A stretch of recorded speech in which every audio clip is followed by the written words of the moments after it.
Sir నమస్కారం. నమస్తే అండి. సార్, నేటి యువత చాలామంది అటు అమ్మాయిలు కానివ్వండి ఇటు అబ్బాయిలు కానివ్వండి పెళ్ళికి no అనేస్తున్నారు.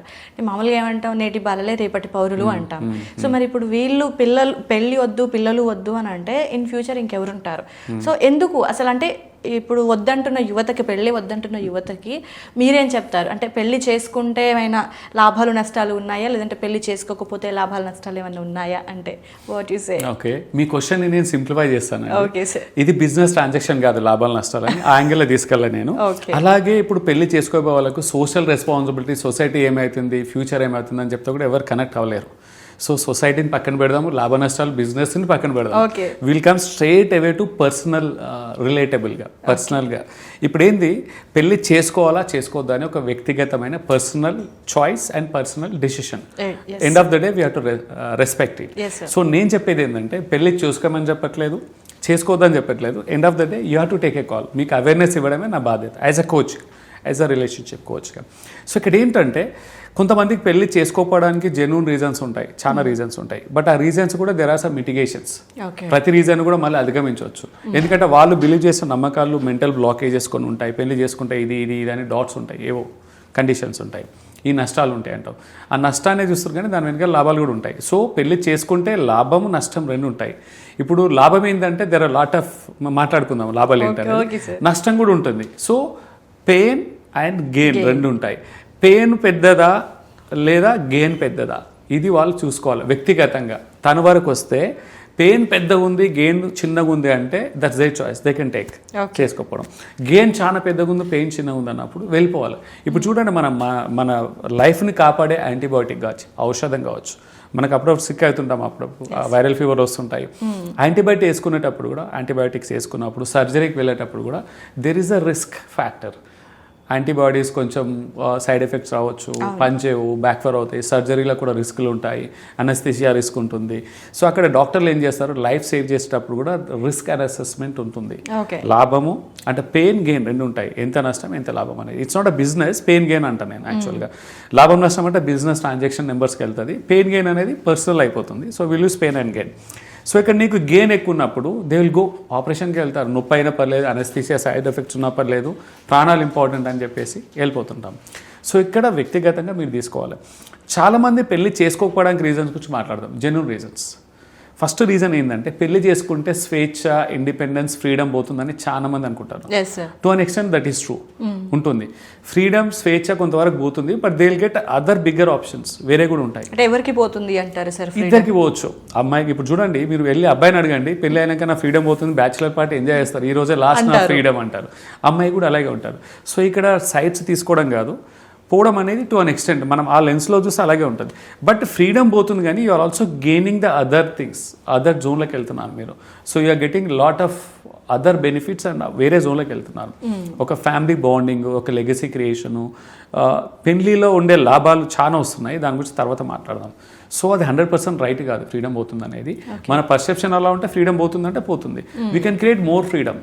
Your life partner can become your best friend, they can become your best companion, he or she. So ఇది కూడా ఉంది. సో మనం ఎలా చూస్తే అలాగనే ఉంటుంది. మన పర్స్పెక్టివ్ నెగిటివ్ ఉంటే నెగిటివ్ కనపడుతుంది. ఇది ఒకటి రీజన్. రెండోది వచ్చేసి రెస్పాన్సిబిలిటీస్. పెళ్ళితో వచ్చే బాధ్యతలు ఏవైతే ఉంటాయో, రెస్పాన్సిబిలిటీస్ కూడా జనాలు కొంచెం ఆలోచిస్తారు బాగా. నేను మొయ్యలేను, ఈ బాధ్యతలు నేను తీసుకోలేను. పెళ్లితో పాటు బాధ్యతలు గట్టిగా వస్తాయి కొన్ని.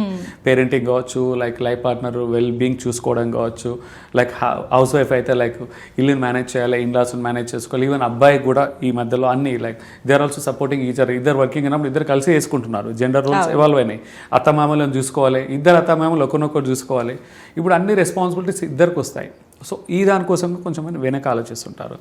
ఇంకొంతమంది ఏంటంటే, కెరియర్లో నేను కాంప్రమైజ్ అయిపోవాలి, నేను కెరియర్ అంబిషన్ చాలా గట్టిగా ఉంది, నాకు చాలా ఎదగాలి, I want to do something amazing లైఫ్లో, నేను కెరీర్లో ఎదగలేని, పెళ్ళి నాకు అడ్డంకి అవుతుంది, నాకు వెనక్కి లాగేస్తుంది అని చెప్పేసి చాలామంది అమ్మాయిలు, అబ్బాయిలు, అది కూడా ఒక వన్ ఆఫ్ ద రీజన్. ఇంకోటి ఏంటంటే, వాళ్ళకి ఏంటంటే సొసైటీలో పెళ్లి చేసుకున్న వాళ్ళు చాలా సఫర్ అవుతున్నారని తెలియని నరేటివ్ వాళ్ళ మైండ్లో కూర్చునిపోయింది. This is one of the reason. చాలా మంది పెళ్ళికి ఆలోచిస్తున్నారు, చేసుకోవాలా వద్దా అని చెప్పేసి. ఏంటంటే, పెళ్లి చేసుకున్న వాళ్ళు హ్యాపీగా ఉన్నారా, లేరు. చాలా మంది గొడవలు ఎక్కడ చూసినా విడాకులు, డివోర్సెస్, న్యూస్ పేపర్లో చూసినా అదే, సోషల్ మీడియాలో అదే, మన ఫ్యామిలీ సర్కిల్లో చూసినా అదే, నేబర్హుడ్లో కూడా అదే విడాకులు, డైవర్స్లు, గొడవలు. చిన్నప్పటి నుంచి వాళ్ళు పెరిగేటప్పుడు వాళ్ళ పేరెంట్స్ గొడవ పడుతూ ఉండేవాళ్ళు. సో ఒక యాంగిల్లో వాళ్ళకి మ్యారేజ్ అంటేనే మ్యారేజ్ సిస్టమ్ మీద వాళ్ళకి ఏంటంటే ఒక నెగిటివిటీ, ఒక నమ్మకం కోల్పోవడం అని ఒక నరేటివ్ కూర్చుని పోతుంది. అది కూడా one of the reason. So ఇక్కడ అన్ఫార్చునేట్లీ అయితే దాన్ని డీకోడ్ చేస్తే మంచిగా కాపురాలు చేసుకున్న వాళ్ళు, హ్యాపీగా ఉన్న వాళ్ళ గురించి మనం నరేటివ్ బయటకు వెళ్ళదు. ఎక్కడైతే నెగిటివ్ ఉందో అదే వెళ్తుంది. బట్ అలాగే గొడవపడ్డ వాళ్ళు అందరూ గొడవపడుతూ ఉండరు. గొడవపడతారు, next day they are like best friends again, మర్చిపోతుంటారు. టామ్ అండ్ జెర్రీ అంటండి, wife and husband, it's like a Tom and Jerry. మీరు చూడండి ఆ ఎపిసోడ్లో టామ్ అండ్ జెర్రీలో ఒకప్పుడు కూడా ఎక్స్ట్రీమ్ కేసెస్లో జెర్రీ టామ్ని కాపాడుతుంది, టామ్ జెర్రీని కాపాడుతుంది. It continues that episode. ఒకరినొకరు మళ్ళీ they save it each other. Conflict ఉన్న చోట రిలేషన్షిప్ కూడా స్ట్రాంగ్గానే ఉంటుందండి. కాన్ఫ్లిక్ట్ అనేది healthy Vega, they have to fight fair and they should resolve the conflicts in a very timely way, healthy Vega. Conflict వాళ్ళని బంధాన్ని స్ట్రాంగ్గా చేయాలి, వీక్ చేయకూడదు. Every conflict has to become a kind of stepping stone for them. ఎందుకంటే ఇప్పుడు వాళ్ళు గొడవ పడట్లేరు అంటే కూడా they are suppressing their emotions. వాళ్ళకున్న ఏవైతే ఎమోషనల్ డిజైర్స్ ఉన్నాయో బయట చెప్పుకోకపోవడము, they are just managing it, just they are pretending it, avoid చేస్తూ ముందుకెళ్ళారు. ఏదో ఒక రోజు అది బ్లాస్ట్ అవుతుంది, వోల్కానో లాగా ఎక్స్ప్లోడ్ అవుతుంది. సో గొడవలు ఎప్పటికప్పుడు చిన్న చిన్న మనస్పర్ధలు వచ్చినప్పుడు ఎక్స్ప్రెస్ చేయాలి, అనేసేసుకోవాలి. అది హెల్తీ బౌండరీస్ ఉండాలి. నెగ్గాలి, నేనే నెగ్గాలి, నువ్వే తగ్గాలనే కాంటాక్ట్లో కాకుండా ఎందుకు వాళ్ళ నీడ్స్ ఏంటి, వాళ్ళకి ఏది మిస్ అవుతుంది, వాళ్ళ ఇమోషనల్ డిజైరా, మెటీరియల్ డిజైరా, ఏది లోటు, ఏంటి గ్యాప్, అది తెలుసుకొని ఒకరినొకరిని అది అర్థం చేసుకొని అది ఇమ్మీడియట్లీ రిజాల్వ్ చేసుకోవడం, మూవ్ ఆన్ అవ్వడం. కాన్ఫ్లిక్ట్ రిపేర్ ఎంత త్వరగా అవుతుందో అంత మంచిది. అర్థం చేసుకోవడానికి, గ్యాప్స్ తెలుసుకోవడానికి గొడవ పడాలి. ఫేర్ రూల్స్, గ్రౌండ్ రూల్స్, అప్పుడు గొడవలు హెల్తీగా ఉంటాయి బాగా. సో ఇవన్నీ రీజన్స్ పెళ్లి చేసుకోవట్లేదు. వన్ ఆఫ్ ద ఈ రీజన్స్. నా పెళ్లి చేసుకోవడానికి కూడా చాలా మంది నేను పెళ్లి చేసుకోమన్న వాళ్ళు కూడా కొంచెం లేట్గానే చేసుకుంటున్నారు. This is one of the surprising fact. నాకు పెళ్ళి అవుద్దని 35 years వరకు వెయిట్ చేసి 36th year పెళ్ళి అవుతుంది, లేదా 40 కన్నా చేసుకుంటున్నారు. By the time they are missing valuable time. Life తిరిగి రాదు, ఆ ప్రైమ్ ఏజ్ అనేది రాదు. ఓకే, చాలా మంది ఈ మధ్య లివింగ్ రిలేషన్షిప్ అనేది కూడా ఒక ఆల్టర్నేటివ్ వచ్చింది. మ్యారేజ్లో ఉన్నవన్నీ వస్తున్నాయి నాకు. I got a companion, like physical needs, తర్వాత ఎమోషనల్ నీడ్స్ ఉన్నాయి లివింగ్ రిలేషన్షిప్లో. నాకు I can create my own bread and butter, నేను సంపాదిస్తున్నాను, నా కాళ్ళ మీద నిలుస్తున్నాను, మల్టిపుల్ రీజన్ చెప్పుకుంటారు. పెళ్ళిళ్ళు వచ్చేటివన్నీ వస్తున్నాయని వాళ్ళ జస్టిఫికేషన్ ఉంటుంది. But still there is a huge difference between living relationship and marriage.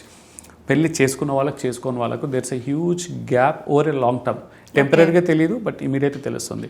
Entry barrier, పెళ్ళికి ఎంట్రీ బ్యారియర్ ఉంటుంది, ఎగ్జిట్ బ్యారియర్ ఉంటుంది. ఓకే, ఈజీగా ఎంటర్ అవ్వలేము, ఈజీగా బయటకు రాలేము. దిస్ అ సీక్రెట్ షీల్డింగ్ ఉంటుంది ఒకటి మ్యారేజ్లో. లివింగ్ రిలేషన్షిప్లో అలా ఉండదు. ఎంట్రీ ఈజీగా అండ్ ఎగ్జిట్ ఈజీగా, బట్ దాంట్లో బ్యాగేజ్ మాత్రం చాలా ఉంటుంది సివియర్గా. ఎవరన్నా లివింగ్ రిలేషన్షిప్లో ఉండి మోసపోయి ఎమోషనల్గా కనెక్ట్ అయ్యి బయటికి రాలేరు, సఫరింగ్ ఉంటుంది. They cannot again recreate. ఇద్దరిలో ఒకరు అసలు కమిట్మెంట్ బాగలేకున్నా, ఇంటెన్షన్స్ బాగలేకున్నా, లివింగ్ రిలేషన్షిప్లో వదిలేసి వెళ్ళిపోయారు అనుకో, జస్ట్ ఇమాజిన్, అబ్బాయి కావచ్చు, అమ్మాయి కావచ్చు, ఈజీ, చాలా easy. No one can force them. ఇలాంటి అప్రూవల్స్ అవసరం లేదు, ఎవరు అప్రూవల్ అవసరం లేదు. Just they will just leave it, రూమ్లోకి బ్యాగ్ తీసుకొని వెళ్ళిపోతాయి. Just imagine what is their emotional state that will not safeguard them. No పెళ్ళి ఎందుకు చేసుకోవాలంటే I will come to that. యాక్చువల్గా ఇదేంటంటే financial security and social security అనేది పెళ్లి ద్వారానే వస్తుంది. This a secret system. Exit barrier అవన్నీ పక్కన పెడితే ఫినాన్షియల్ సెక్యూరిటీ ఏమవుతుందంటే పెళ్లిలో ఒక ఆబ్లిగేషన్ వస్తుంది. ఇద్దరు కలిసి ఒకరు వర్క్ చేసినా, ఇద్దరు వర్క్ చేసినా ఒక సినర్జీ వస్తుంది పెళ్లిలో. So financial growth, financial stability, social security కూడా పెరుగుతుంది. ఇప్పుడు మీరు చూడండి, కొన్ని స్పిరిచువల్ యాక్టివిటీ చేయాలన్నా, సొసైటీ రికగ్నిషన్ అన్న, మ్యారిటల్ వాళ్ళకి దేర్ ఆర్ స్పెషల్ ప్రివిలేజెస్. అది ఈరోజు చిన్నగా అనిపించవచ్చు, ఒక స్టేజ్ వచ్చినాక that will happen. What if పెళ్ళి అవ్వకముందు పిల్లలే పుట్టారనుకో, పేరెంటింగ్ అయ్యారనుకో పొరపాటున.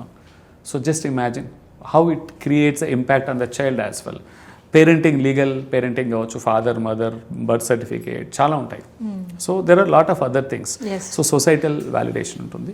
రెండోది ఏంటంటే ఇక్కడ ఏంటంటే ఇమోషనల్ నీడ్స్ డీపర్ లెవెల్లో మీట్ అవుతాయి. అన్లైక్ లివింగ్ రిలేషన్షిప్ ఆర్ సింగిల్గా ఉండదానికంటే మ్యారిటల్ లైఫ్లో ఇమోషనల్ నీడ్స్ అనేది డీపర్ లెవెల్లో ఉంటాయి బాగా. అక్కడ ఏంటంటే అంత ఈజీగా గొడవలు ఉంటాయి, మనస్పర్ధలు ఉంటాయి, బట్ అంత ఈజీగా విడిపోలేరు. డెప్త్ అనేది చాలా బాగుంటుంది. ఎంత గొడవ పడ్డా మళ్ళీ కనెక్ట్ అవుతారు. ఇప్పుడు ఇంతకుముందు లివింగ్ రిలేషన్షిప్లో సర్దుకొని వెళ్ళిపోవడం అనేది ఉండదు. కొంచెం ఒకేలా అలిగినా మళ్ళీ తర్వాత ప్యాచ్ అప్ అవడం, there is a kind of lot of immunity and scope. Support system, emotional depth ఎక్కువ ఉంటుంది, చాలా ఉంటుంది. There are some spiritual reasons also పెళ్లి చేసుకోవడానికి. అండ్ లెగసీ ఏంటంటే spiritual reason in the sense ప్రతి ఒక్కరు ఇప్పుడు పెళ్లి చేసుకున్న వాళ్ళు కూడా they believe whatever God, any religion, any faith, whatever you believe, spiritual reasons కూడా ఉంటాయి. And long term legacy, what you want give for next legacy, నా వంశము, నా పిల్లలు అనే లెగసీ అనేది కూడా ఈరోజు అనిపించకుండా పోవచ్చు, బట్ ఒక స్టేజ్ వచ్చినాక అనిపిస్తుంది. 40 yearsకి వచ్చాక, 35 yearsకి వచ్చాక, 40 దాటాక what is my legacy after me అనే క్వశ్చన్ అప్పుడు స్టార్ట్ అవుతుంది. ఇప్పుడు మేబీ చిన్నగా అనిపించవచ్చు, బట్ తర్వాత that is something like a big gap. So ఇలా చూసిపోతే పెళ్ళితోటి వచ్చే కొన్ని లాభాలు ఉన్నాయి, చాలా యూనిక్గా ఉంటాయి, మల్టిపుల్ రీజన్స్ ఉన్నాయి. Okay. And also like mating instinct. ఇంకోటి మేటింగ్ ఇన్స్టింక్ట్ అంటే న్యాచురల్గా లవ్ అండ్ అట్రాక్షన్. పెళ్ళిలా సేఫ్ మేటింగ్ ఇన్స్టింక్ట్స్ ఉంటాయి, అన్లైక్ సింగిల్గా ఉండి చేసుకునే కంటే. ఇప్పుడు ఏంటంటే ఫిజికల్ నీడ్స్ ఉంటాయి వాళ్ళకి, సో లీగల్గా, ఎథికల్గా, మోరల్గా, సేఫ్గా ఆ నీడ్స్ మీట్ అవుతాయి. లైక్ ఫిజికల్ ఇంటిమేసీ కావచ్చు, కలిసి ఉండడము, ఫిజికల్ నీడ్స్, బయాలజికల్ నీడ్స్ చేసుకోవడం. తర్వాత లైఫ్ టైం కంపానియన్షిప్. ఇప్పుడు మీరు చూడండి, పేరెంట్స్ కూడా త్వరగా వెళ్ళిపోతారు, వాళ్ళ వయసులో పెద్ద, బయాలజికల్ 30 years ముందు వెళ్ళిపోతారు వాళ్ళు వయసులో. ఎవరికైనా అంతే, మనం కూడా అంతే, మన పిల్లల కంటే ముందు వెళ్ళిపోతాం. సో ఇక్కడ ఏంటంటే పేరెంట్స్ వెళ్ళిపోయాక కూడా లైఫ్ పార్ట్నర్స్ ఉంటారు, వాళ్ళ పిల్లలు కూడా వాళ్ళు కొంచెం సెటిల్ అయ్యి 25 years వచ్చాక వాళ్ళు దూరం వెళ్తారు, జాబ్లో వచ్చేసి సెటిల్ అయ్యాక. టిల్ ద ఎండ్ సిబ్లింగ్స్ కూడా ముందే వెళ్ళిపోతారు, వాళ్ళ పెళ్ళిళ్ళు అవ్వగానే they will become again stranger. అప్పుడప్పుడు గెస్ట్ లాగా వస్తారు, చుట్టాంగా వస్తే వెళ్ళిపోతారు. లైఫ్ టైం కంపానియన్షిప్ ఉండేది only life partner, nobody else, not even the best friends. ఎందుకంటే బెస్ట్ ఫ్రెండ్స్ కూడా వాళ్ళ కమిట్మెంట్స్, వాళ్ళ లైఫ్ పార్ట్నర్స్, వాళ్ళ పిల్లలు, వాళ్ళ హెడేక్స్, వాళ్ళ బ్యాగేజెస్ వాళ్ళకు ఉంటాయి. సో ఇక్కడ ఇష్టమున్నా లేకున్నా, కష్టమైన నష్టమైన, ఒడుగుదొడుగులు, అన్ని సీజన్స్, ఆల్ సీజన్స్ దాటుకుంటూ వెళ్ళాల్సింది లైఫ్ టైం కంపానియన్స్ అనేది అండ్ వైఫ్ అండ్ హస్బెండే. అండ్ ఈ రిలేషన్షిప్ని అన్ఫార్చునేట్గా స్పాయిల్ చేసుకుంటారు right from the beginning, first impression నుంచి. దాన్ని మంచిగా హ్యాండిల్ చేసినప్పుడు, ఇద్దరి మధ్యలో కంపాటబిలిటీ, అలైన్మెంట్ కొంచెం మంచిగా పెట్టుకున్నప్పుడు, ఒక బెస్ట్ ఫ్రెండ్స్ లాగా, ఓకే, మంచి టర్మ్స్లో ముందుకెళ్తే they will enjoy. Difference of opinions doesn't matter, రావాలి, వస్తేనే వెళ్తే ఉంటుంది, దాన్ని సార్ట్అవుట్ చేసుకోవాలి.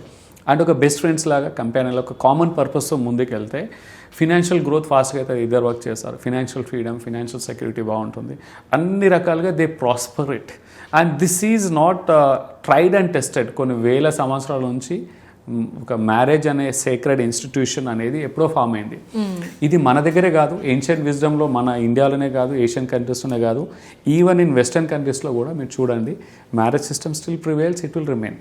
ఇటు వచ్చి ఒక అప్పటికిప్పటికి కంపాటబిలిటీ, అలైన్మెంట్ ఎవాల్వ్ అవుతుంది అంతే తప్ప still system is there and it will remain అండి. ఇంకో 1000 సంవత్సరాల తర్వాత కూడా పెళ్లి అనే సిస్టమ్ ఉంటుంది. చాలా మంది అంటారు ఇక ఫ్యూచర్లో పెళ్లి అనే ఇన్స్టిట్యూట్ ఉండదు అని. I don't think. మనిషికి హ్యూమన్ ఇమోషన్స్ ఉన్నంత వరకు, మన ఇమోషన్స్ డ్రైవ్ చేసేంత వరకు మ్యారేజ్ ఇన్స్టిట్యూషన్ అనేది డెఫినెట్లీ ఉంటుంది. అన్నీ ఉంటాయి, మిగతా చాలా ఉంటాయి. అలాగా we are not getting in to spirituality, politics, మిగతా వాటికి వెళ్ళట్లేదు, స్పోర్ట్స్, నేషనాలిటీ, కొన్ని ఇమోషన్స్ ఉంటాయి కదా, స్ట్రాంగ్ ఇమోషన్స్, అవన్నీ కూడా ఉంటాయండి. అండ్ సేక్రెడ్ మ్యారేజ్ యూనియన్ కూడా అలాగే ఉంటుంది. ఇంకొకటి ఎగ్జాంపుల్ ఇస్తాను నేను. Western countries are always like a role model చాలా మందికి. మోడర్నైజ్ అవ్వడము, లైఫ్ స్టైల్ ఎవాల్వ్ అవుతుంది. ఇప్పుడు లివింగ్ రిలేషన్షిప్ అక్కడ నుంచే వచ్చింది, ఇంపోర్ట్ చేసుకున్నాం మనం, బయట నుంచి ఇంపోర్ట్ చేసుకున్నాము. యోగాను మనం ఎక్స్పోర్ట్ చేసాం, బట్ లివింగ్ రిలేషన్షిప్ని ఇంపోర్ట్ చేసుకున్నాం. డివోర్సెస్ని, కొన్ని లాస్ని మనం ఇంపోర్ట్ చేసుకుంటున్నాం. ఇప్పుడు వెస్టర్న్ కంట్రీస్లో హైయెస్ట్ డివోర్స్ రేట్స్ ఉన్నాయి, almost 67%. Staggering numbers, 67% divorce rates ఉన్నాయి western countries. Like advanced United States లాంటి కంట్రీస్లో కూడా 67% ఉంది. ఒక్కరు యావరేజ్గా 2 నుంచి 3 పెళ్ళిళ్ళు చేసుకుంటున్నారు అక్కడ. విడాకుల తర్వాత, సెకండ్ బ్రేకప్ తర్వాత కూడా again they are not getting in to living relationship, they are not getting in to single status, సింగిల్గా ఉండట్లే, మళ్ళీ పెళ్ళి చేసుకుంటున్నారు. And they are living it. So you can just imagine, ఇంతమంది చేస్తున్నారంటే there is something which is driving. That will remain. ఎందుకంటే that system gives a kind of immunity as it does something, kind of, and it will exist. So ఇక్కడ ఏంటంటే మనం short term emotions తోటి, తెలియని అవగాహనతోటి మనం 10 years delay చేసుకొని, like instead of getting married in 30 లోపు, 30, 31, 32 మధ్యలో చేసేవాళ్ళు 5 years 10 years డిలే చేశాక దే మిస్ ఆపర్చునిటీస్, మంచి ఆపర్చునిటీస్ మిస్ అవుతారు అండ్ వాల్యుబుల్ టైం కోల్పోతారు. గోల్డెన్ పీరియడ్, గోల్డెన్ ఏజ్, ఆ ఏజ్ మళ్ళీ తిరిగి రాదు. సో ఇంకోటి కావాలంటే కొన్ని పోస్ట్పోన్ చేసుకోవచ్చు, పేరెంటింగ్ పోస్ట్పోన్ చేసుకోవచ్చు, యాజ్ అ బెస్ట్ ఫ్రెండ్స్గా బెస్ట్ కంపానియన్స్గా ముందుకెళ్ళవచ్చు. రైట్ టైంలో they can get into parenting. There are multiple options, healthy వేగా ఆప్షన్స్ ఉన్నాయి, okay providing they are open. Okay అంతే తప్ప నేను పెళ్లి చేసుకోను, పెళ్ళిలో అయింది, లేకుంటే నేను పెళ్లి చేసుకుంటాను ఎమోషన్స్ తోటి, ప్రెషర్ తోటి, టైం ప్రెషర్ తోటి, పేరెంట్స్ చెప్పారని తొందరపడి చేసుకోకూడదు, క్లారిటీతోటే చేసుకోవాలి. కన్ఫ్యూజన్తో, అట్రాక్షన్తో, ప్రెషర్తో, వయసు అయిపోతుందన్న ప్రెషర్తో, పేరెంట్స్ బలవంతం చేస్తున్నారన్న ప్రెషర్తో, సొసైటీ కోసం భయపడి ప్రెషర్తో చేసుకోవడము అలాంటివి చేయకండి. క్లారిటీ తీసుకోండి. 6 months, 1 year, 2 years తీసుకోండి. That's better. ఎందుకంటే పెళ్లి చేసుకున్నాక పెళ్ళి నిలవాలా, బంధం నిలవాలా, స్ట్రాంగ్గా ముందుకెళ్ళాలి. That is an ultimate. పెళ్ళి అనేది వన్ డే వెడ్డింగ్ ఒక రోజు ఈవెంట్ అది. బట్ మ్యారేజ్ అనేది it's a life time journey. Wedding అనేది వన్ డే ఈవెంట్ అది. ఇట్స్ అ కైండ్ ఆఫ్ ఒక రోజు ఒక పార్టీ లాగా, అది బర్త్డే పార్టీ, ఏదో ఒక మ్యూజికల్ రిట్రీట్ లాగా ఒక వన్ డే అయిపోతుంది. Of course there are some rituals ఉన్నాయి, ఏన్షియంట్ రిచువల్స్. 7 అడుగులు నడవడము, లైక్ 3 ముళ్ళు వేయడము, ప్రతి రిలీజియన్, ప్రతి ఫెయిత్లో కొన్ని సేక్రెడ్ ఏన్షియంట్ రిచువల్స్ ఉన్నాయి, మన అన్ని మతాలలో ఉన్నాయి. అవి అక్కడ పక్కన పెట్టేస్తే లైఫ్ టైం జర్నీ అది, ఒకరోజు అయ్యేది కాదు. And marriage is like, it's not like a celebration of every day. ప్రతిరోజు యానివర్సరీ లాగా, బర్త్డే లాగా, పండగలాగా జరిపేది కాదు. లో టైమ్స్ ఉంటాయి, బోరింగ్ డేస్ ఉంటాయి, అన్నిటి కలిసి ప్రయాణం చేసే జర్నీ ఇది. రతన్ టాటా అనేవాడు ఒకటి ఫేమస్ కోట్, ఇది మ్యారేజ్కి, రిలేషన్షిప్ కూడా పర్ఫెక్ట్గా మ్యాచ్ అవుతుంది. ఇదేంటంటే, if you want to walk fast and short distance, go alone. Okay, నువ్వు చిన్న డిస్టెన్స్ ఫాస్ట్గా చిన్న డిస్టెన్స్ వెళ్ళాలంటే, త్వరగా వెళ్ళాలంటే ఒక్కనే పరిగెత్తు. బట్ లాంగ్ డిస్టెన్స్కి వెళ్ళాలంటే, లాంగ్ జర్నీ చేయాలంటే you need company and walk slowly. That will sustain. So ఇక్కడ కూడా లాంగ్ డిస్టెన్స్లో నీకు మ్యారేజ్ అండ్ కాన్షియస్గా, స్లోగా, స్టేబుల్గా వెళ్ళడమే that will sustain. So very good information తెలియజేసినందుకు thank you so much. Thank you అండి.